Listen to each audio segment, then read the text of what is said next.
Следуваат новите 40 минути од Фактор Здравје. Ви посакувам добар ден и добре дојде со вашата здрава навика. Еве ги деталите и информациите за денешната емисија.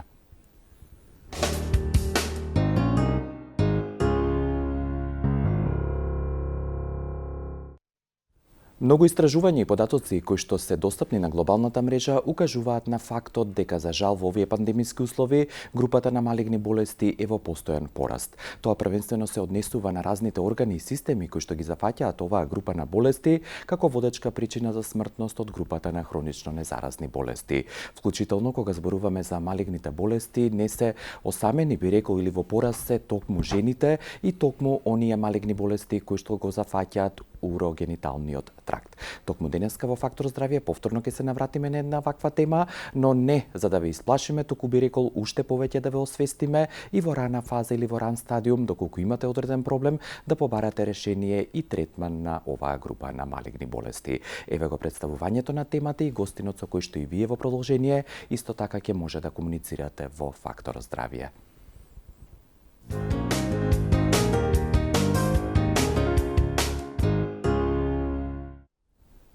Денешна тема во емисијата е ендометриален карцином или карцином на ендометриумот или поедноставно кажано карцином на телото на матката. Ке зборуваме за оваа патологија денеска во Фактор Здравје и повторно ќе укажеме на фактот дека првата приватна општа болница Ремедика денеска заедно соработува со нас во оваа тема. Темата ќе ви ја приближиме преку своето богато предсеклиничко и научно искуство на доктор Зоран Јовановски, специјалист гинеколог акушер од споменатата болница Ремедика од Скопје. Доктор Јовановски, добар ден, добро дојдовте во Фактор Здравје. Како сте пред се вие и тимот? Добар ден, поздрав до гледачите на Фактор Здравје и поздрав до вас, одамна не сме се видели. Да. Добри сме, фала Богу, сите здрави, живи, здрави. Работите и ги решавате и овие патологии? Да, континуирано, без прекин.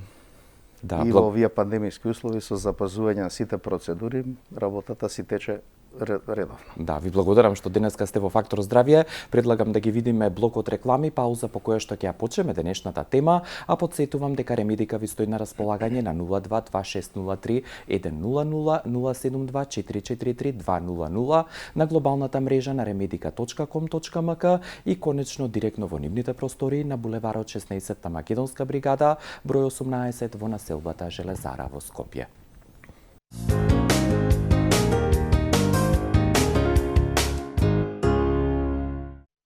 Уште еднаш ве поздравувам и секако ве поканувам да бидете до крај со Фактор Здравје и денешната тема ендометриален карцином. Оваа тема ќе подсетам ќе разговараме со доктор Зоран Јовановски, специјалист гинеколог акушер од првата приватна општа болница во државава Ремедика.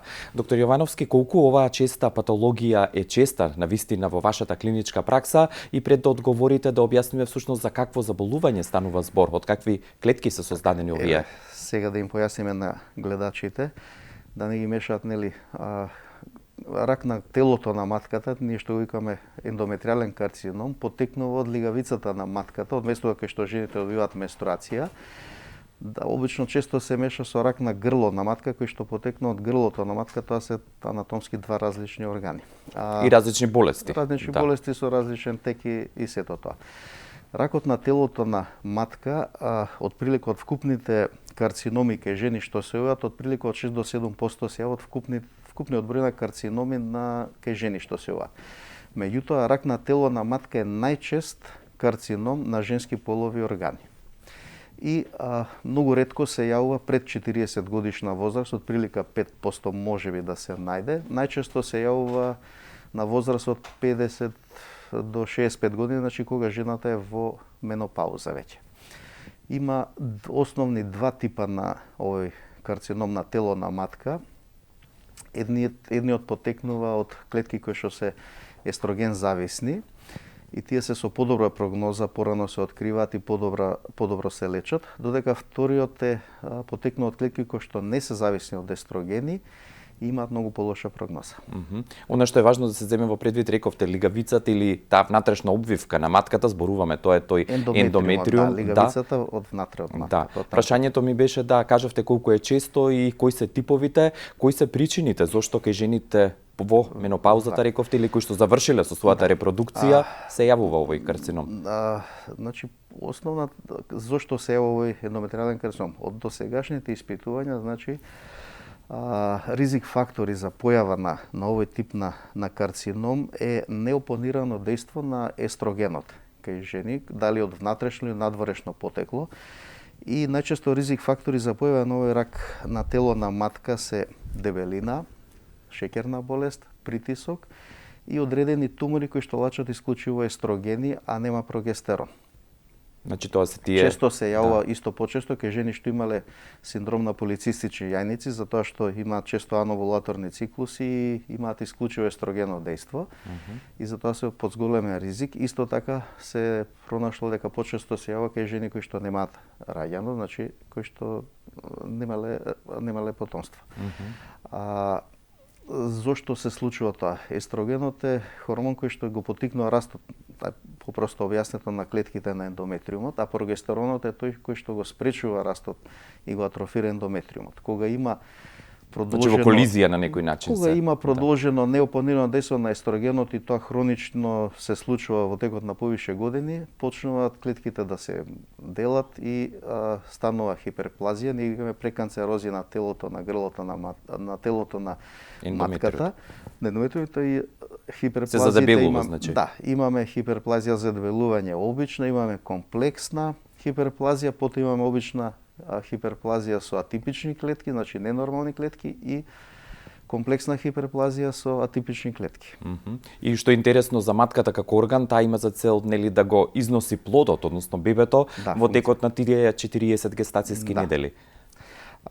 Сега текот на оваа болест како би се одвивало, нели, најчесто овие што ги спомнав дека потекнуваат од естроген зависни клетки, најчесто што имаат подобра прогноза, нели, како што подобра рековте. прогноза, и они природен тек им е да почнуваат од тие жаришта на хиперплазија. Ако жената има, да речеме, обична хиперплазија или комплексна хиперплазија без атипија, ризикот во текот на 10 години да развие карцином на тело на матка е од 1 до 3%. Меѓутоа, веќе кога се случува да има комплексна хиперплазија со обична хиперплазија без атипија или со атипија, процентот на развиток на карцином се качува веќе на 29%. Значи зголемена е можноста и ризикот. Од ризик факторите што ги објаснивме и ова, се увидело дека жени кои што земаат орални контрацептиви кои што содржат гестагена компонента се заштитени од развој на овој тип на карцином на тело на матка. И тоа е поврзано со должина на земање на контрацептивите. Да речеме, жени што 10 години земале контрацептиви, само кај 33% може да би се развил овој карцином на тело на матка, успоредба со жени што немаат примано контрацептиви. Да, и веќе кога ги споменавте ризик факторите или причините, колку генетската предиспозиција игра улога во развојот на овој карцином? Основа на сите овие карциноми е, пореметување на онкогените, значи имаме гени супресори и онкогени. Кога ќе се поремети нешто што ги деактивира, ги сопира овие гени супресори, тогаш онкогените почнуваат да си ја вршат својата работа и настануваат сите тие промени. Да подсетам дека со доктор Зоран Јовановски денешната тема е ендометриален карцином. Добро дојдени сте и вие да комуницирате, да поставите прашања и да не се придружите денеска во Фактор здравје на 6091-925, односно 6091-924. Кога веќе ја кажавте патогенезата или развојот на болеста, интересно е сигурно дека и овде да потврдите дека кога зборуваме за малигни болести, за жал во рана фаза тие не даваат симптоми. Дали е случајот и тука таков? Овој тип на карцином најчесто се манифестира со неправилни крварења кај жени во менопауза. Значи, околу 90% од овие карциноми се манифестираат со генитални крварења. Меѓутоа, мора да се земе у предвид дека само кај 25% од тие жени што имаат крварење се наоѓа карцином на телото на матката. Значи овој симптом по автоматизам не е... Самиот мора да се земат и сите други причини за генитални крварења, дали жената е во перименопауза или во постменопауза. За жал, најчесто овој у рана фаза единствен симптом е само гениталното крварење. Понатаму како се развива болеста може да има и други симптоми, у зависност дали има метастази во соодветни органи. Сега, начинот на ширење, веќе кога ќе се створи овој рак, се шири на неколку начини. По лигавицата на матката се спушта на грло на матка, потоа ако ја пробие за базалната мембрана на клетките, навлегува преку мускулниот слој на матката, го пробива, доаѓа до серозата, до надворешната обвивка на матка и така се шири во стомачната шуплина.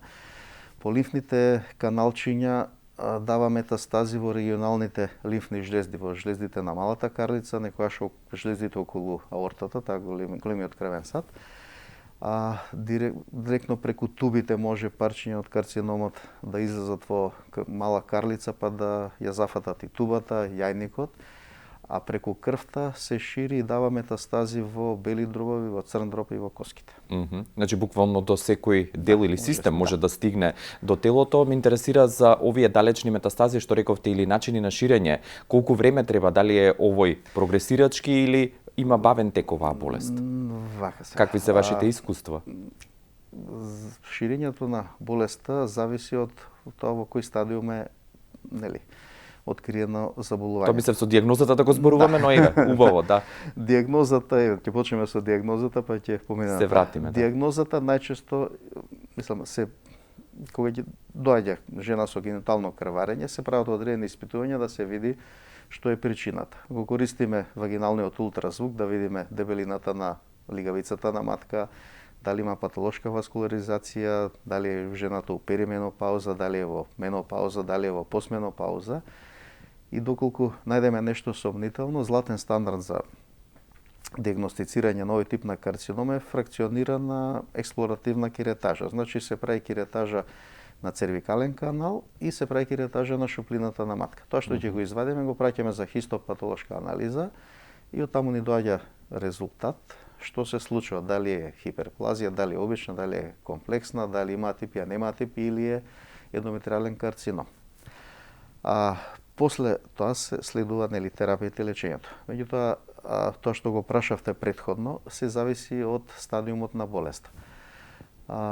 Во први стадиум, процентот на преживување на жени се искачува, петогодишно преживување околу 95%. Значи, на време, ако се открие болеста, прогнозата е многу добра. Сега, прогнозата зависи од расширеноста на карциномот, например, дали е зафатена мускулатурата на матка или не е зафатена, од проширеноста, дали има регионални метастази, лимфни жлези зафатени, дали е зафатено грлото на матка, зависи од хистолошкиот тип на клетките на карциномот. Другите имаат подобра прогноза, тие што се патохистолошки со светло, ние ги викаме светлоклеточен карцином, тие имаат многу лоша прогноза. Зависи од општата состојба на пациентката и зависи од зрелоста на туморот, од градусот, што викаме ние прв, втор, трет градус. Колку е понезрел туморот, поголем градусот, толку е полоша прогнозата. И она што е важно да се земе сигурно во предвид покрај сите овие аспекти е и, како што рековте, раното откривање, каде што речиси 95% од жените имаат 5-годишно преживување и сигурно како тој градус или степен оди нагоре, пропорционално се намалува преживувањето. Од сите вкупното преживување на ендометриален карцином е околу 65% од жените преживуваат 5 години. Меѓутоа, ако се открие болеста во рана фаза, тогаш прогнозата е одлична. Да. Значи, фактички се излекува. Да, би сакал само да се навратиме на еден момент, рековте жените кои што имале полицистични јајници исто така се под зголемен ризик за појава на овој карцином. Прашањето ми е дали пак жените кои што порано влегле во менопауза исто така имаат ризик за ваков карцином? Не. Или тоа жените што покасно влегуваат во менопауза имаат поголем ризик од развој на овој тип на карцином. Значи, не тие што се порано, него што подоцна влегуваат во менопауза. Да. Ви благодарам за овој прв дел од разговорот. Ке направиме пауза за реклами, по која што ве поканувам да останете со Фактор здравје и секако доколку имате интерес, слободно да ни се придружите со ваши јавувања.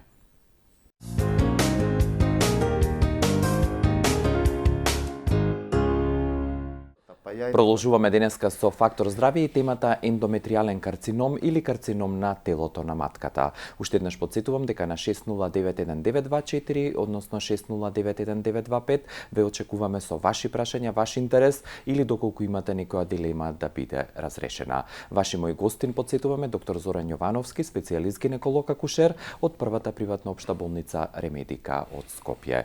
Доктор Јовановски, бидејќи го спомнавте дијагностичкиот протокол и процедурите за за процесирање пред и утврдување на оваа дијагноза, хипотетички доколку е фатен во рана фаза или во прв стадиум, што како опции на третман имате на располагање? Сега позборуваме за начинот на лечење. Значи, начинот на лечење на овој карцином е претежно хируршки. Обично се откриваат во порана фаза, со тоа што прв и втор стадиум се лечат хируршки.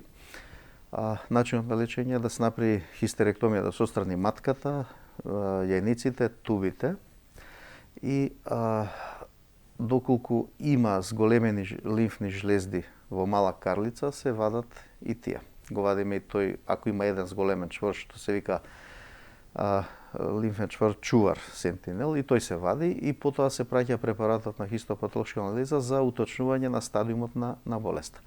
Доколку се открие у трети и четврт стадиум, лечењето може да биде комбинирано. Ако се направи проценка дека може да се оперира, а потоа се продолжува дали со зрачење, дали со хемотерапија, единична полихемотерапија, дали со додатоци на хормони, тоа се зависи од стадиумот во кој што е откриен и стадиумот во што го добиваме од патохистолошкиот резултат.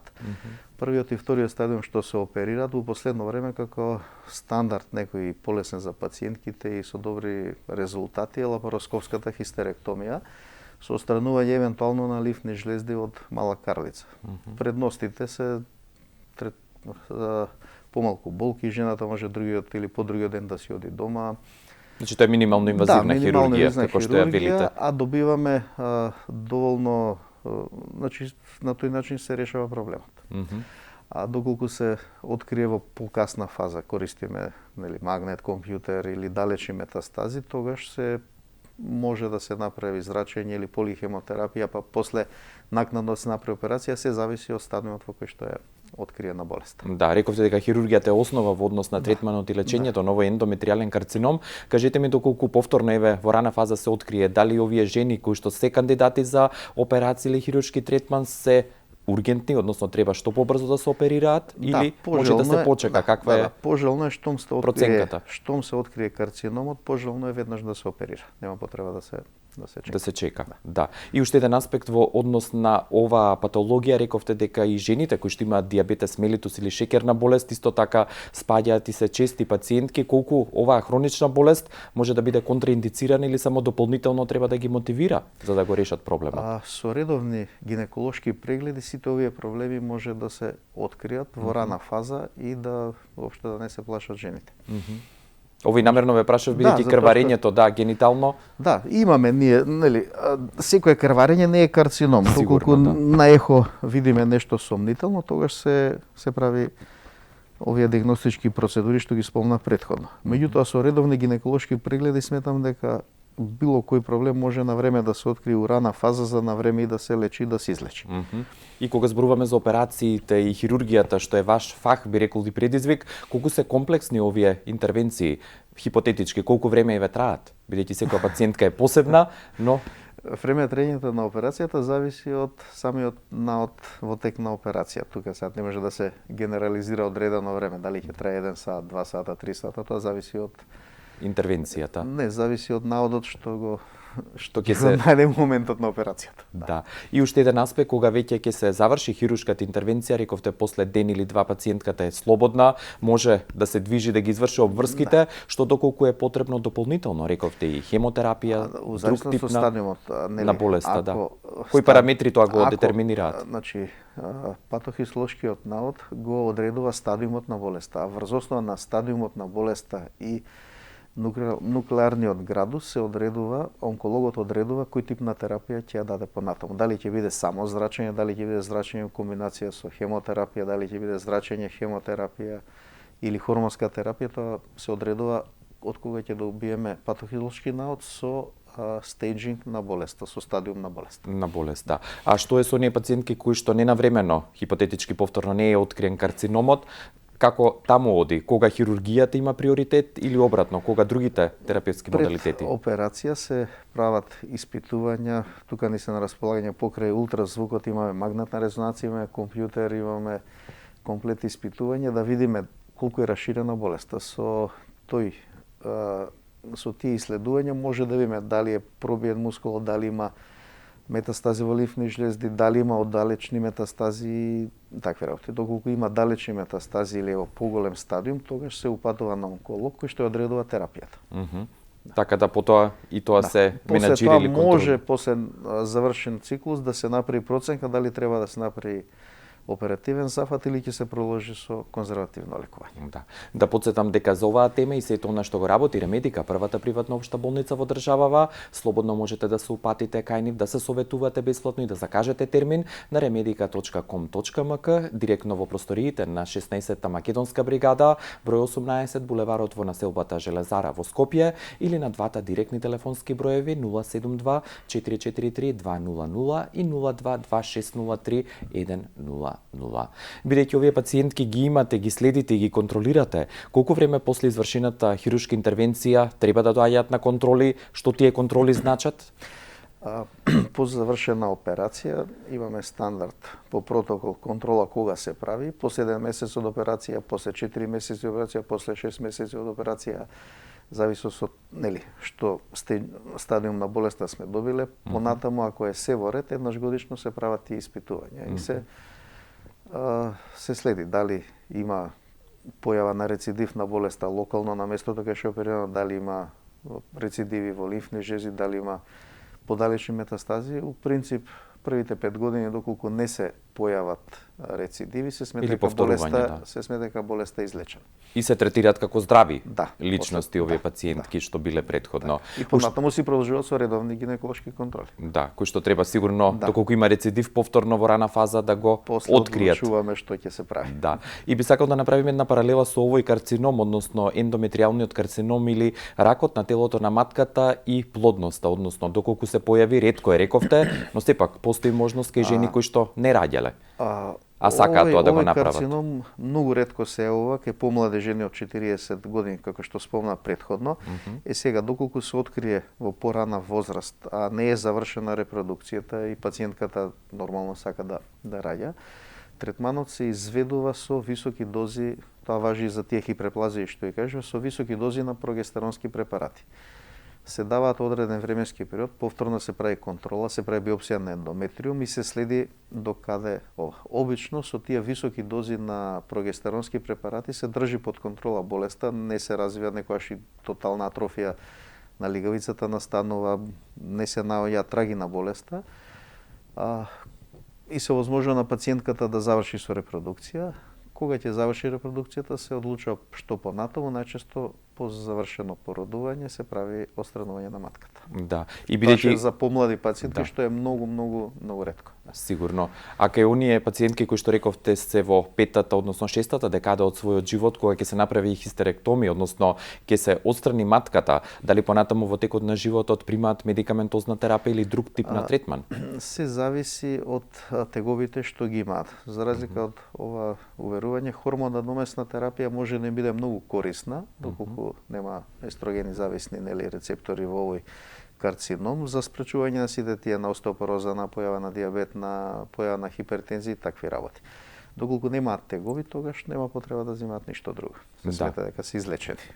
И уште еден нагласок, уште еден аспект да дадеме на овој карцином е фактот дека рековте онаа група на зависни од естроген карциноми се почести и имаат подобра прогноза наспроти оние другите. За среќа тие се почести, имаат многу подобра прогноза, а овие што се полошите, што не сте естроген зависни, се изузетно ретки, за среќа. И уште еден аспект во однос на пандемијата и COVID-19, сигурно и пациентките тоа ве прашуваат, доколку не се вакцинирани, колку вакцината треба да придонесе за дополнителна заштита на оваа вулнерабилна пред се група на жени? Не, вакцината е пожелно да ја примат сите пациентки што имаат било каков друг ризик фактор за општо здравје, со оглед дека короната веќе видовме каква болест е, што и како прави, така да нема никаква контраиндикација да ја примат таа вакцина. Дури после операција пожелно да ја примат вакцината за да се заштитат од евентуално заразување. И уште еднаш поканувам вас, доколку имате интерес, слободно да споделите некое лично искуство, да учествувате во денешната тема на Фактор здравје и да ни се јавите 6091-925 и 6091-924. Ваши мои гостин во студиото на Фактор здравје е доктор Зоран Јовановски, специјалист гинеколог акушер од првата приватна приватна општа болница во државава Ремедика. Дополнително да подсетам дека во Ремедика исто така можете да ги искористите и ваучерите за инвитро оплодување или биолошки потпомогнато оплодување кои што ги доделува Националниот фонд за здравствено осигурување. Ова што последно го кажав, дали важи за оние жени кои што планираат потомство, а имале ваков тип на карцином во однос на понатамошното зачнување, односно планирање потомство? Дали понатаму одат тие на природно забременување или по автоматизам со инвитро? Овака, доколку ја извадиме матката, тогаш не може да планираат Тоа да го рековме, но нема. да. Меѓутоа, Ке оние кои што не е тоа да, направено. таму се одлучува зависност од пациентката. У принцип, ако има услови за спонтано забременување, да, тогаш да, доколку нема, тогаш оди на инвитро. Да, доколку ја нема матката, нормално Да, постојат не други може опции, да сурогат се- мајчинство и така натаму, сепак Али и за тоа среќа се постои. многу ретки пред 40 години, така да не се воздемируваат Да, пациенти. да.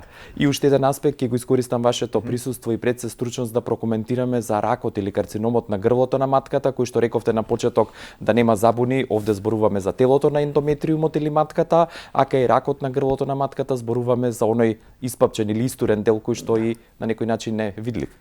Да, значи ракот на грло на матка се јавува на грлото на матка, што се наоѓа делот во вагината. И овие скрининги што ги правиме со ПАП тест ни возможуваат, ако има редовни прегледи, што е можно порано да се откријат и преканцерозите на грло на матка и евентуално развој на карцином на грло на матка, што многу добро се третираат со операција. Да, Ако и за се разлика вратат на од ендометриалниот карцином, ракот на грлото на матката, каде е најчест, кај кои жени се јавува? Да, тука нема правило, у сите возрасти се јавува. Да. За разлика од ова. Да, и би сакал да дадеме аспект и оние жени кои што не завршиле со својата репродукција, а го имаат еве ракот на грлото на матката, во зависност нели од стејџингот или нивото на болеста. За тие пациентки доколку се детектира инвазивен карцином на грло на матка, а не е завршена репродукција, они сакаат да завршат, тоа ше посебен тип на операција што се вика трахелектомија, се отстранува само грлото на матка, се праќа на хистопатолошка анализа, се отстрануваат лимфните жлезди од мала карлица, се праќаат истовремено на анализа, доколку не е проширен карциномот во лимфните жлезди во мала карлица и се, тогаш се остава телото на матка и се возможува на пациентката понатаму да ја заврши репродукцијата. Доколку е проширен во мала карлица, тогаш нема можност да се остави матката, се отстранува се. Значи операцијата е трахелектомија, се вади само грло на матка, а телото на матка стои. Или, да, оној ендометриум или лигавица или внатрешна обвивка Значи останува. телото на матка си стои, отстранато е само грлото и може да се заврши репродукцијата. Да, а што е со оние жени кои што завршиле со репродукција, го имаат овој карцином на грлото на матката? Тогаш се прави соодветна операција. Значи тогаш не се прави овој тип на операција. Се отстранува комплет се што треба. Да. И веќе кога зборуваме за ракот на грлото на матката, уште да го споменеме фактот дека таму за среќа постои тие лезии или таа преканцероза, ЦИН1, ЦИН2. Да, може да се откријат и соодветно да се третираат, Да. за да не се дозволи да се развива инвазивен карцином. Сега, пошто превенцијата е најдобар начин да се спречат овие работи, пожелно е да се прими вакцината за ХПВ, која што кај нас за жал се уште на ниско ниво, која што ги спречува развојот на тие преканцерозија, соодветно и карциномот на грло на матка. Да. И она што сакам уште да ве прашам, од преканцероза ЦИН1 и ЦИН2 до развој на рак на грло на матката, колку време треба да помине и од вашето искуство, да, кога се случува тоа? до развој на карцином на грло на матка, од прилика треба да поминат 7 години без никаков третман, па за да се развие таква нешто. Да. Значи тоа е повторно свесност, контрола и редовно одење на прегледи.